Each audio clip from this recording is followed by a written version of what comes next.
The history of Africa during the 19th century was one of decades of imperialism, war and colonialism.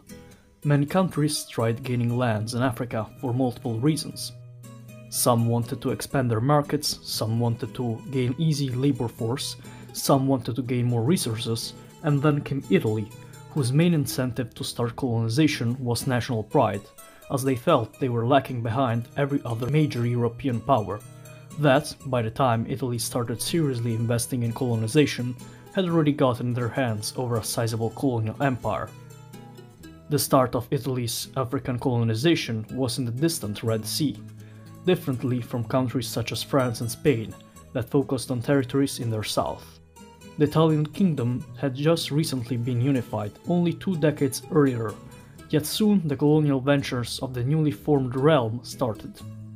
Already in 1869, the African coast in the Horn of Africa was given attention by an ex-monk, Giuseppe Sapeto, that tried acquiring the port of Assab. This acquisition was disputed with the Kingdom of Egypt, that had greatly been expanded in the century, becoming the biggest African state by far. After many controversies, the Egyptians agreed to have Assab sold to the Italians in March of 1882. With the port becoming officially Italian territory in July of the same year.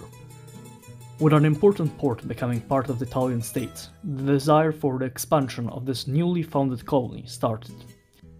As the Egyptians retreated their armies from the area to crush the Mahdist revolt in Sudan in 1885, the Italian troops in the region occupied Massawa with the approval of the British that were concerned with the fast expansion of the French in the region we now know as Djibouti.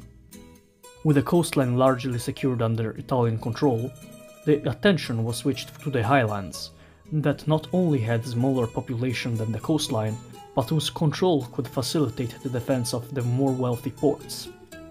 The Ethiopian emperor at the time, Johannes IV, was strongly opposed to the encroachment of Italian forces on what he considered the Ethiopian backyard, but his death in 1889 gave the Italians the opportunity to occupy much of the desired highlands, including the town of Asmara, one of the furthest towns from the coast. The successor of Johannes, Menelik II, was way more accepting of the Italian presence in the region, and in exchange for modern weaponry given by the Italian state, he agreed to the Treaty of Wycali on the 2nd of May 1889, which accepted colonial rule over Italy over the region north of Mereb.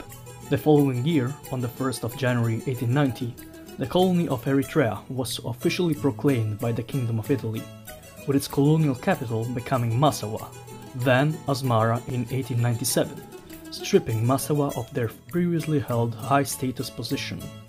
The society of this colony started changing fast. Although much like other European powers, the status of the natives of the area was considered secondary to the interests of the Italian colonizers, racial laws or forced labor were not implemented, at least until the arrival of fascism in the 20th century.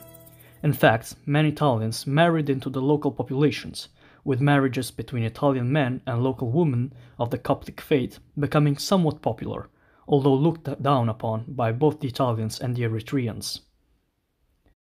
Despite the situation looking favorable towards future cooperation of the Ethiopian Empire and the Italian Kingdom, the previously mentioned treaty contained a voluntary discrepancy in its translation to Amharic.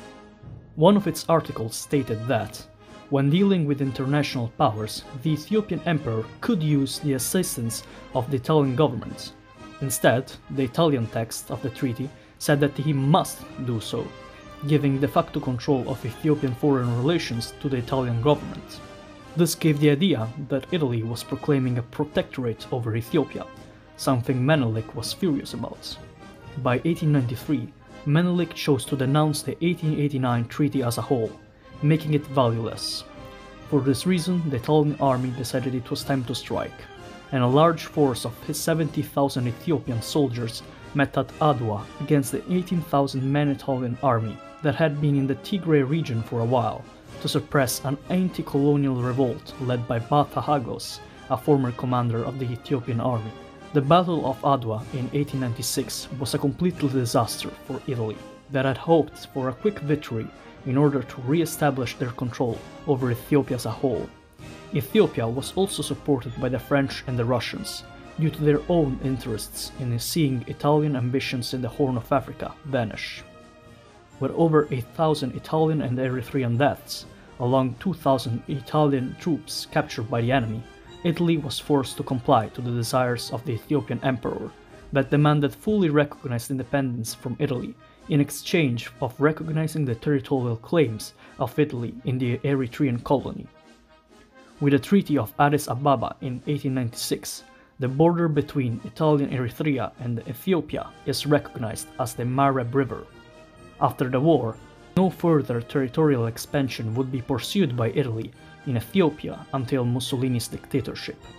Following the conflict, Eritrea became the jewel of Italian colonies, thanks to its favorable position in the Red Sea and due to its relatively small size, more easy to control than Libya or Somalia. Since the late 1880s, many projects were launched into the development of the Eritrean colony. Under Italy, the previously sparsely populated highlands and inner lands were highly urbanized, with the urban sector flourishing, as tens of thousands of Italians migrated to the colony, creating new lifestyles, modern technologies, and medicine. All urban Eritreans, both natives and colonists, had access to modern sanitation and hospital services. Asmara grew into a city in the Mediterranean style, called Little Italy due to its Italian-style architecture. The port of Massawa was modernized, and the port of Asseb was improved, and a number of smaller towns appeared on the plateau. From the late 1880s to the early 1910s, the Eritrean railway enterprise managed to connect many of the settlements. Italians, thanks to the Eritrean workforce, built roads, factories, administrative centers, police stations, and telecommunications. In fact, the Asmara-Massawa cableway was the longest line in the world during its time. All these reforms unified the colony under a centralized government. It was in this era that a shared consciousness between Eritreans started rising, differently from the previously held religious-based identities. During Italian rule, the colony also saw the amount of Catholics increase greatly, arriving to almost 30% in its last years.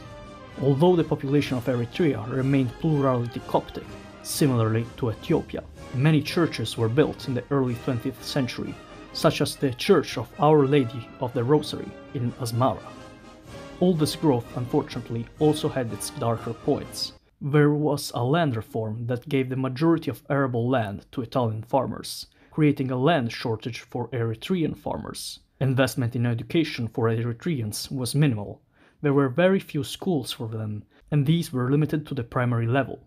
And worst of all, the Italian army recruited many Eritreans in their ranks, of which many died in the world wars. The colony of Eritrea ended in 1936, after Mussolini's government united it with the colonies of Abyssinia and Somalia, creating the Italian East Africa colony, which would ultimately be lost after the end of World War II, forcing Eritrea into being annexed by Ethiopia. If you enjoyed this video and would like to support the channel, please like and subscribe.